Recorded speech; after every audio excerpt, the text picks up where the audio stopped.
Good evening and welcome to tonight's candidate forum for Antioch City Council District 2.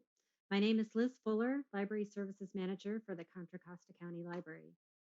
Tonight's event is a partnership with several organizations, the League of Women Voters of Diablo Valley, the County Elections Department, and CCTV.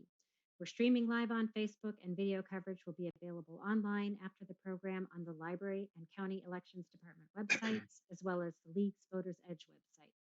Please join me in welcoming our moderator for this evening, Gail Saxton from the League of Women Voters.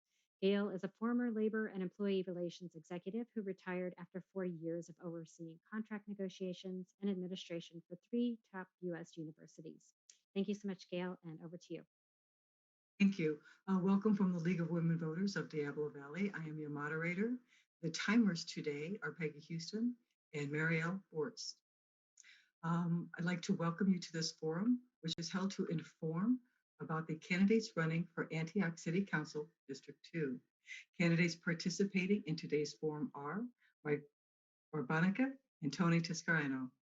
Today's purpose is voter education. The League is a nonpartisan organization, meaning that we never take positions on candidates or political parties. However, we do take positions on issues. As a moderator, I neither live nor vote in this area. This session will follow a standard League format in order to best provide the fairness of a level playing field. Before the session began, the names of each we selected the opening speaker, which will be Mike, and the closing statements will begin with Tony. Each candidate will have the opportunity to make an opening statement of 2 minutes, answer each question asked 1 minute, and make closing remarks 2 minutes.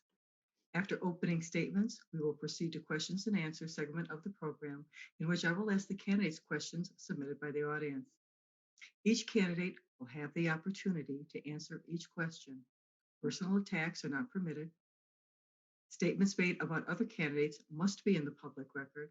And if one candidate references the other candidate, she or he will have an opportunity to respond. Now for opening statements.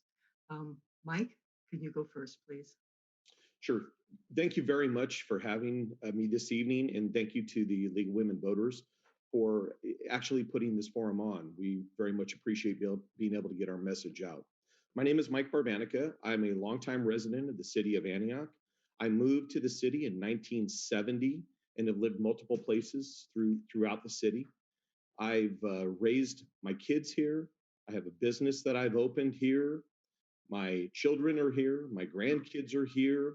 So I'm very much a part of the city of Antioch, as is my family. I spent my career working in law enforcement prior to retiring, and retired as a lieutenant with the Pittsburgh Police Department. During my tenure at the police department, I was able to work almost every assignment in the department, including patrol, investigations. I actually rotated through K9 motors, worked street level crimes or street level narcotics. So I'm very familiar with what goes on the street and the issues that are on the street. In addition to that, I promoted through the ranks from officer to corporal to sergeant, and then ultimately retired as a lieutenant and ran a bureau as a bureau commander, running code enforcement in various aspects of the police department. So I'm very familiar with those issues. When I drive around our city now and I see what the city has become and the issues that we're dealing with in this city, I'm disappointed. And I think change needs to occur. We need to get Antioch back on track. You don't have to drive far within the community to find the disappointment that we all see every day. And my goal is, as a resident of the city of Antioch, is to work with the other council members to start getting Antioch back on track. Thank you. Tony? Thank you. Good evening, and thank you very much for having the forum this evening. I'm a 50-year resident of Antioch. I'm a former council member and a retired steel worker. I've also had the opportunity to serve with the Antioch Unified School District as a personnel commissioner, which I'm currently doing at this point. This is something that I have really been, advocating as far as bringing more growth to our district in the city of Antioch. When I came to city council in 2012, we were facing a lot of devastation. We were on the verge of bankruptcy. Our police force was down to its minimum, no code enforcement, and we were struggling. And we were looking at the city of Vallejo and the city of Stockton, where they were filing for a bankruptcy, and we were on the verge of doing the same thing. But we worked diligently to bring back our city. And through the years, we were able to bring back our force to a reasonable capacity of police officers of 117 now to date. Code enforcement, the city council has approved to bring in some SROs to the high schools. So the things are starting to move along a little bit, but in our district in particular, there is a lot of devastation out there as far as blight, homeless, and we need to make sure that we have the expertise and the wherewithal to make sure that we can actually get the work done. I have that expertise and the wherewithal because I've done it in the past. I have the resources and the folks that I have worked for in the past to actually get a lot of the work done. So again, looking forward to running this campaign. Mike is a very credible candidate, but I have experience, 6 years in city council, and I think there's a lot more work to be done. So thank you. Okay, thank you. The first question goes to you, Tony. What makes you uniquely qualified to serve as council member for the city of Antioch? Again, as I said, I've served in the past. I was elected to city council in 2000. Well, actually appointed to city council in 2012, elected in 2014, and served to 2018. And during those times, we were working diligently to bring up our finances. We're working diligently to improve our police manning levels. We were working diligently to bring back our furloughed workers, which we're able to do so. So in that time span, we brought our city back from a verge of bankruptcy to viability, and I need to continue to work on that. I'm one of those that's open-minded, have the ability to work with others, whether we have different philosophies or not, but I have the ability to work with anybody in the council, and I also take leadership positions in that respect too, and I am well respected when it comes to that point. Okay, thank you. Mike, same question. What makes you uniquely qualified to serve as council member for the city of Antioch? So I too have the experience, and I applaud anybody who has served in for the community. I applaud anybody in that situation. But I have 21 years of experience in working with communities. Years ago, there was a project that needed to be started up when I was a sergeant. And the project not only involved the local police department, but it also involved bringing in state agencies, other local agencies. And I was able to actually put together a team within the department, working with allied agencies and bringing regional support in, where within about an 18-month period, we assisted in lowering the crime rate. Our team assisted in lowering the crime rate 23.87%. I have that experience. I have those years behind me where I know how to get that job done and work with allied agencies on a regional approach. Okay, thank you. Mike, this question continues with you. What issues made you run for city council? Well, driving around, as I stated, driving around the city and seeing the condition just nearby our homes. Tony and I live in the same district, and we see the same issues. So about 2-3 years ago, I had no intention on running for council. I started going to, just as a private citizen, into these areas and shooting videos and approaching the council members, the city manager, and asking for help from code enforcement, from the police department, and started working with those areas within the city to help start cleaning them up. As this evolved and started to grow, community organizations within the city and private citizens had come to me and asked me to continue with this mission and actually run for city council and try to make an actual difference within the city from a formal perspective. Okay, thank you. Tony, what issues made you run for this office? Well, again, because we did enter into a district, city as districts now, I always felt that prior to even becoming a district city, that the west side of Antioch, which the district that Mike and I currently live in, was always neglected. You saw the evaluation and depreciation of the commercial buildings out there, the vacancy, the blackness out there, and it it really concerned me. My biggest fear was there isn't a current incumbent in the city council that represents the west side of this city. And so somebody needed to step up. I had the experience, I had the wherewithal. I was a council member in the past. I have in the past worked with the owners of the majority of the vacant buildings out there to try to do something positive and active out there. And so I wanted to make sure that somebody that represented the district that had somewhat of experience. Now, if somebody that's had a lot of um, gained experience from the past decided to run, I may have stepped down because I felt that 6 years on the council was sufficient. But there isn't anybody here that I feel that has experience to do the job that we need to get done to revitalize the particularly the Summersville Delta Fair corridor, which is a big focus of my campaign. Okay, thank you. Continuing with you, Tony, a new question. Are you satisfied with the current status of police-resident relations? If yes, why? If not, what would you do to improve it?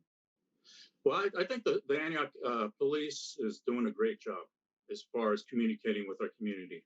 With that said, though, with the issues occurring throughout the nation, I think it's important that our police force, works even more diligently with our community. I see on social media that they are transparent, but we want to make sure that they're able to continue that transparency, to be more vocal about our community needs. One of the things that I advocated back in 2014, when we were trying to bring in some resources for our police department, was to supply them with body cams. Felt little resistance with the police union at the time, but now I think it's more important that the transparency part of this would really work. If you had a body cam on a police officer to be more efficient and being able to do their work. So, for the most part, I am a supporter of the police department. I have had their endorsement in the past. I'll continue to be supportive, and it tells me here to stop, so I will. Okay, thank you. Mike, same question. Are you satisfied with the current status of police-resident relations? If yes, why? If not, what would you do to improve it? I think we have a fantastic police department in the city of Antioch, and I think the chief is doing an outstanding job. That being said, transparency within a police department, within any police department, is a must for the community.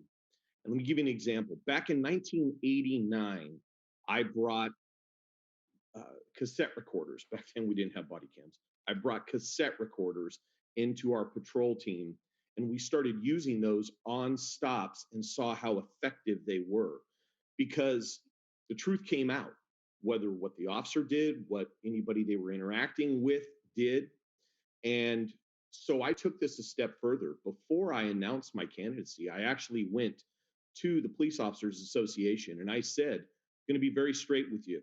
I'm going to advocate for body cams. Are you okay with that? They were okay with that and they welcomed that.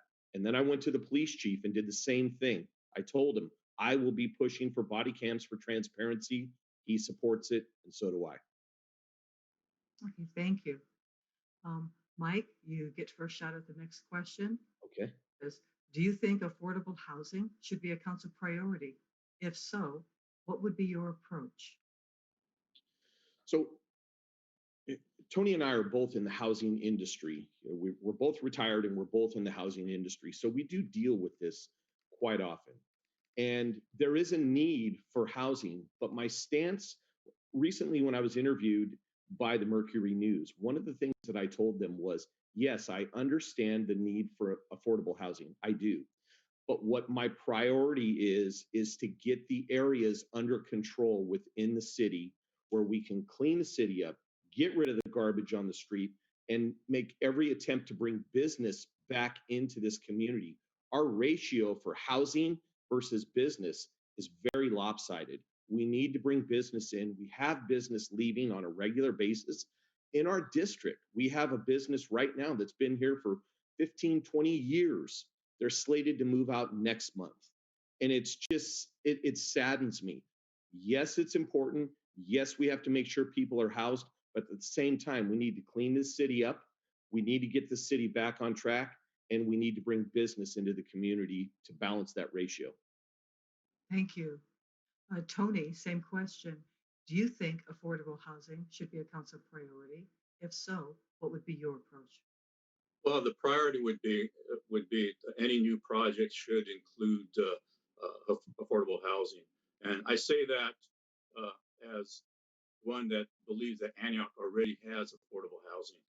Antioch is a city that people come from the South Bay, San Francisco, Oakland to buy here because the houses are very affordable.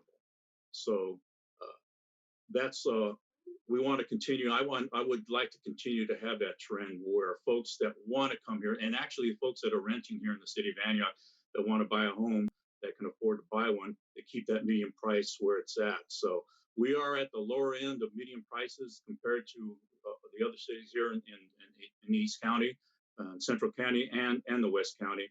And any new projects that we look at should continue to keep that medium price level of affordability. So I'll continue to advocate for that. Okay, thank you. Tony, you're first on the next question, which is, if Proposition 15 passes and more money is available for education and local government, how would you prioritize spending these dollars? Well, I do support 15, and I want to make sure that that money does go to our educational system. Being on the classified division of the Personnel Commission for the Antioch Unified School District, I hear that the budget crunches that they have, the layoffs of teachers, the layoff of classified folks, the inability to make sure that we have the resources for our students is something of a major concern. Even though I believe we have a great system here at the Antioch Unified School District run by a great superintendent, fine teachers, but they can only do what they can with the resources they have. So any monies that are available through Proposition 15 should be allotted to the different various schools here in the districts. Okay, thank you. Mike, same question. If Proposition 15 passes and more money is available for education and local government, how would you prioritize spending these dollars? I think we can all agree education is extremely important to all of us. Having money funneled into our education system is an absolute must. I've actually started reaching out to people not only on the school board, but that are running for school board and talking to them about how the city council can work together, make sure that the funding is there, the education is there.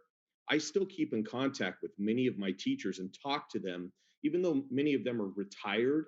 Some of them still go back and teach about the issues that they're having and the lack of funding.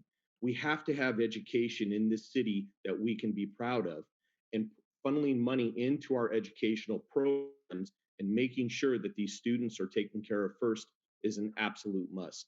So I absolutely support education and actually enhancing education with any funding going that way. All right, thank you. Next question, Mike, is you are the first respondent. What are your long-term goals if you're elected? In other words, what would be your 5-year plan? So first thing I think we need to do is we need to abandon the thought of let's defund the police department. That's ridiculous. Every day I'm out talking to people, and every day, no matter what neighborhood I'm in, no matter who I'm talking with, I hear, please do not let them defund the police department. We need more officers. We need trained officers. And I start talking to folks about body cams, just as I've talked about here, and the community is in support of that. We need to get a handle on what's going on with our homeless encampments. We have become the magnet for East County for homeless in this community. And this just didn't happen overnight. This has been a long time coming and building and building. That has to stop. We need to get a regional approach to resolve this issue or start getting a handle on this issue and have other cities involved as well as the county. There can be not only the police department, code enforcement, other cities in the area. Homeless in this area is a must to resolve. Okay, thank you. Tony, same question.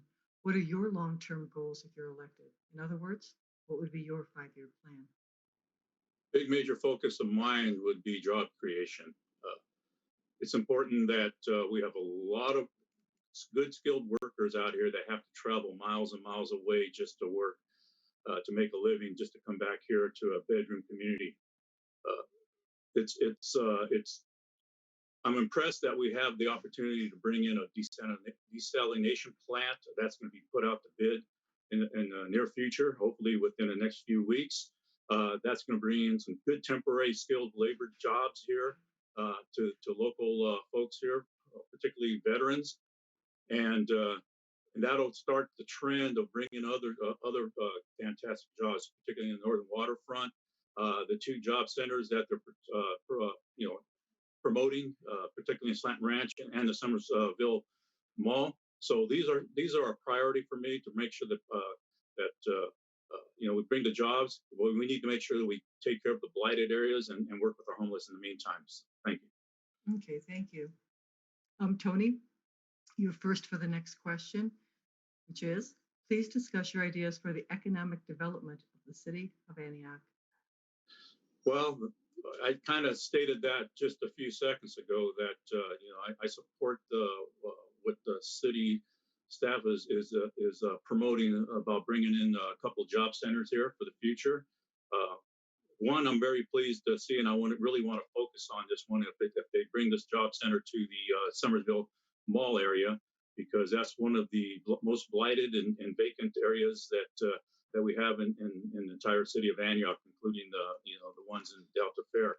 So those issues need to be discussed with our economic developer and the team that's working on that. I want to be a part of that. I've worked with some of these property owners and some of the business owners that wanted to come into this city to bring in some great jobs, and we'll continue to do that. But the main thing is we need to make sure that we clean it up, hold the property owners accountable, and work with our homeless so they have an excellent place to be able to stay while we're working on these particular areas. So, thank you. Okay, thank you, Tony. Mike, same question. Please discuss your ideas for the economic development of the city of Antioch. It seems like every time we have an election, politicians come on and they say the same thing. I'm going to bring jobs and I'm going to cut taxes. Those are the 2 buzzwords. But what the residents in this community need first, before we can bring companies in here, they need the city cleaned up. And that is the reality, especially our district. That's the reality of it. I own a business, my opponent's in business, and I respect that. But at the same time, most companies don't want to come into this area. In my office, we get calls on a regular basis for people looking to come into the area and buy a home or buy commercial. And one of the things I ask them is, where do you want to go? And very commonly, they say, anywhere but Antioch. That's the problem. People don't want to come into this community. They don't want to bring business in here. My wife coined a phrase a couple of years ago, and she said, we need to change this to where it says anywhere in Antioch. We have a problem with this right now. That needs to be resolved first. Thank you. Mike, you're still up for the next question. What does it mean to you to have a commitment to diversity and inclusivity? And how would you apply that in your role as a city council member? It's huge. We have an opportunity in this city. Think about it. Look at the size of our city. We're one of the most diverse cities in the county. Based on our size, based on the folks that live here, and being out in the community every day, we see that. But we need to make sure that people feel as though they have a voice. I had suggested 6 months ago that we bring the police department in and create a forum where people from everywhere in this community, have a voice with the police chief through a committee, through a commission, where they can be heard and feel as though they're heard. We need to celebrate that and realize what an opportunity we have here as a community. This isn't like many other communities. I can go to Starbucks or the store and talk to 15, 20 different people, and we all come from different backgrounds and we have different lives. That's the beauty of the city of Antioch, and let's capitalize on that. Thank you. Tony, same question. What does it mean to you to have a commitment to diversity and inclusivity? And how would you apply that in your role as a city council member? Well, I think it's very important. When I came here as a 13-year-old in 1970, Antioch wasn't very diverse. It was primarily a white community. Throughout the years, uh, I've learned to see a lot of our residents grow into, growing as far as a diverse community.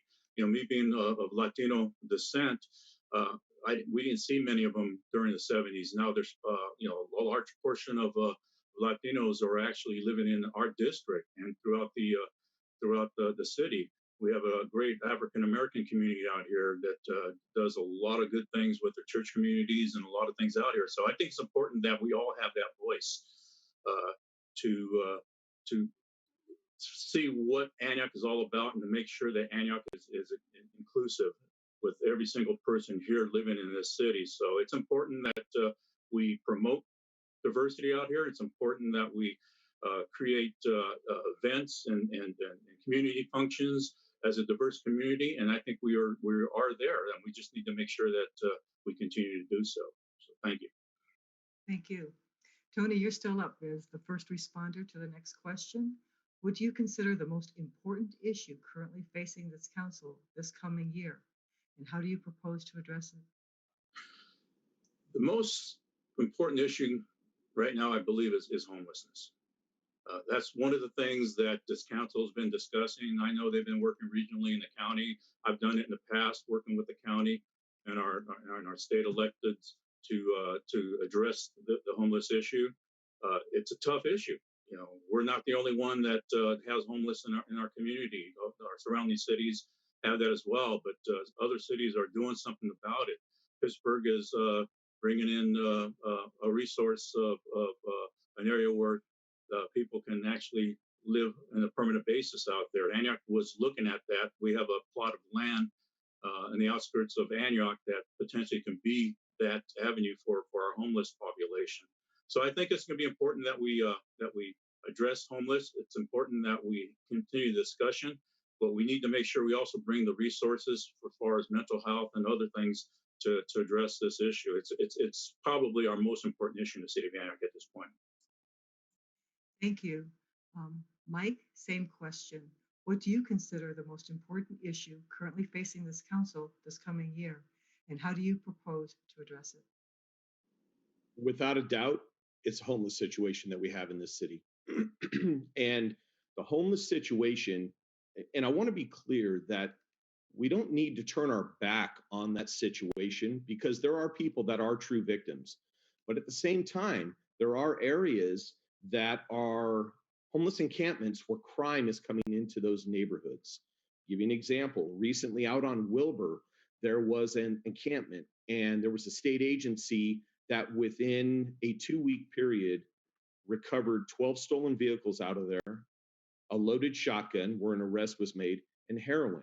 Now, this isn't everybody, and I don't want to give that impression, but this is a big problem for our community.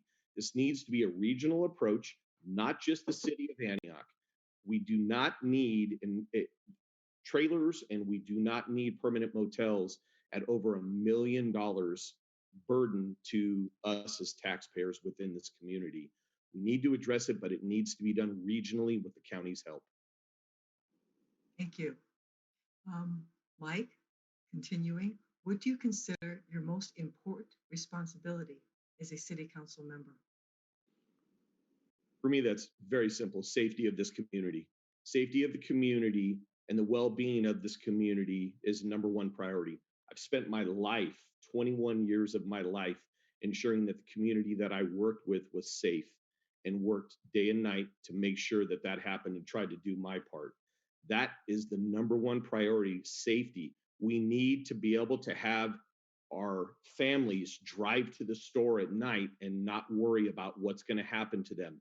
Are they going to be approached by somebody? Are they going to have to walk through an encampment to go inside a store? So we need to work with the entire community, as I've mentioned, with the homeless population to help start resolving that issue regionally. But safety is number one. It has to be for the residents of this community. If we don't have people that feel safe, they will not buy here, they will not live here, they will not want to be in this community. They have to feel safe in their homes. Okay, thank you. Tony, same question. What do you consider your most important responsibility as a city council member? I think the most important responsibility as a council member is to make sure that we are available to communicate, accessible. Uh, Anybody that has certain concerns, questions regarding situations in our city, we should be able to be there to answer those questions.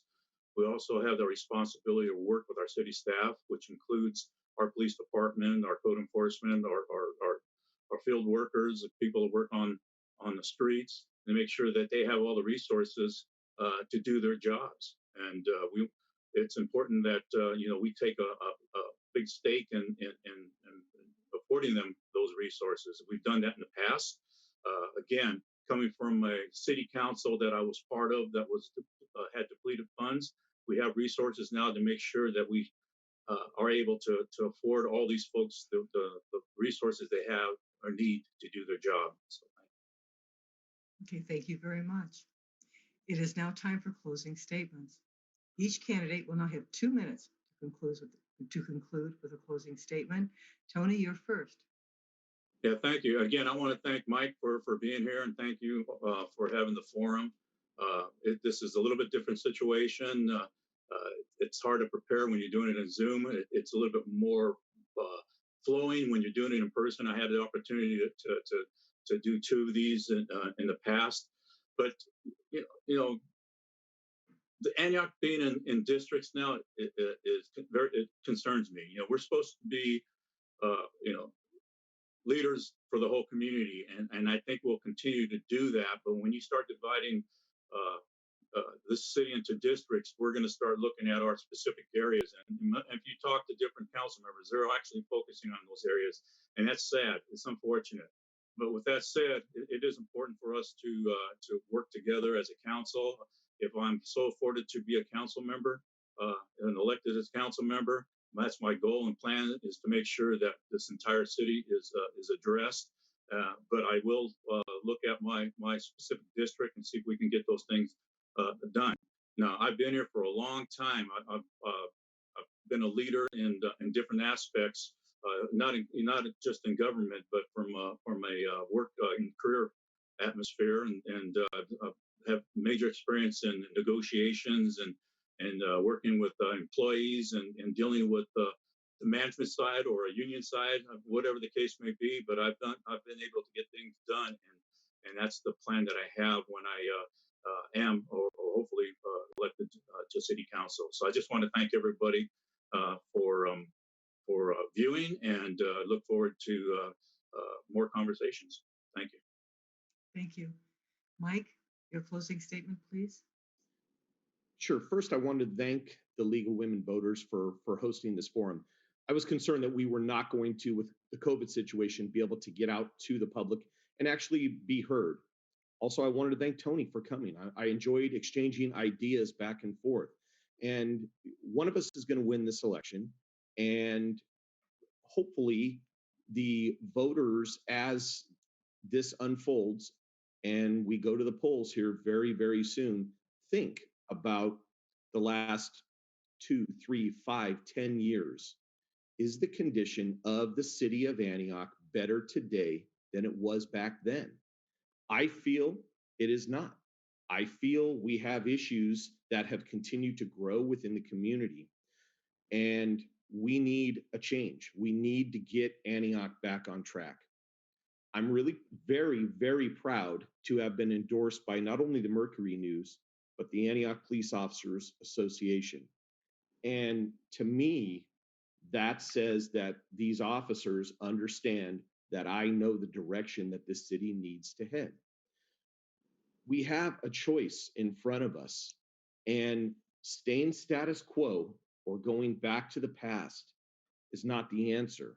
We need to move forward. Weeks ago, I posted a 5-point plan of what I intend on doing once I'm elected.